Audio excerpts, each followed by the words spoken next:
আজ উত্তরবঙ্গে কিন্তু মেগা জনসভা আপনারা জানেন, একদিকে মমতা বন্দ্যোপাধ্যায়, ওদিকে নরেন্দ্র মোদী। কোচবিহারে আজ জনসভার আগে গতকাল নরেন্দ্র মোদীর মুখে ফের শোনা গেল ইডির অ্যাটাচ করা টাকা ফেরতের প্রসঙ্গ। বুধবার পশ্চিমবঙ্গের বিজেপি বুথ কর্মীদের সঙ্গে অডিও কনফারেন্সে তিনি বলেন, কেউ চাকরির জন্য ঘুষ দিয়েছে বলে প্রমাণ হলে সেই টাকা ফেরানোর চেষ্টা করবেন তিনি। পাল্টা কটাক্ষ ছুড়ে দিয়েছে তৃণমূল। आपको मालूम है ना, हमने जो यानी ईडी ने पश्चिम बंगाल में से जो करीब 3,000 करोड़ रुपया अटैच किया हुआ है। और मैंने कहा है कि भाई जरा ढूंढ के निकालो, किसी ने चाकरी के लिए रिश्वत दी, किसी ने 1 लाख रुपया दिया, किसी ने 50,000 दिया और हर एक का रेट था।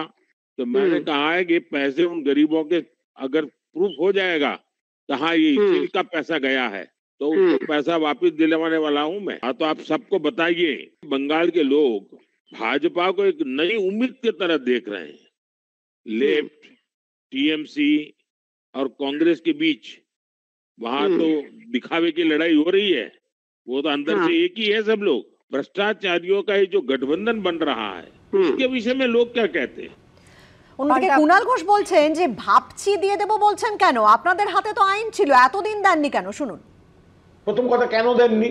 আপনারা সরকারে ছিলেন, আপনাদের হাতে আইন।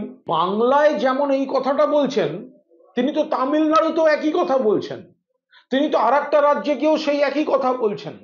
অর্থাৎ এই ইডির 3,000 কোটি টাকা ফেরতের ব্যাপারটা শুধু বাংলার নয়, তার মানে এটা সারা দেশের।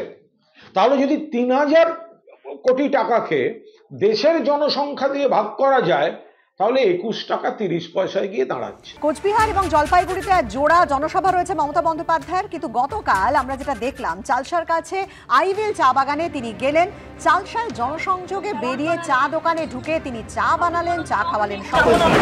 কিন্তু সেখানে কি প্রশ্নের মুখোমুখি হলেন তিনি? সাধারণ মানুষ তাকে প্রশ্ন করলেন যে ভোট মিটলেই নেতারা তো সব ভুলে যান। মুখ্যমন্ত্রী আশ্বাস শুনে অভিযোগ করলেন চা বাগানের শ্রমিকরা। তিনি বললেন, যা করেছি আমরাই করেছি, আর কেউ করেনি।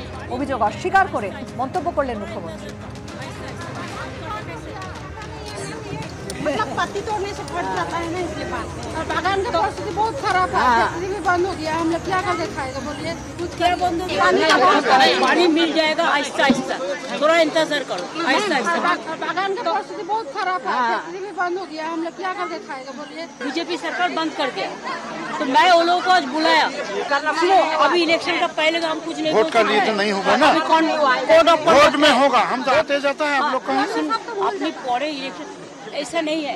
जो किया है सब हमने किया है, जो किया है हमने किया, और कुछ नहीं किया। পাল্টা শুভেন্দু অধিকারী কি অভিযোগ করছেন শুনুন। ঠিক কথাই বলেছে মুখ্যমন্ত্রী এবং তার ভাইপো উত্তরবঙ্গকে ঘৃণা করেন। আমার অনুরোধে রোটারি ক্লাব সেখানে পেশেন্টদেরকে কাপড় দিয়েছে, ফল দিয়েছে। আজকে একটা এনজিও 1,000 মশারি দিয়েছে, সেখানে মুখ্যমন্ত্রী কালকে নেচেছেন।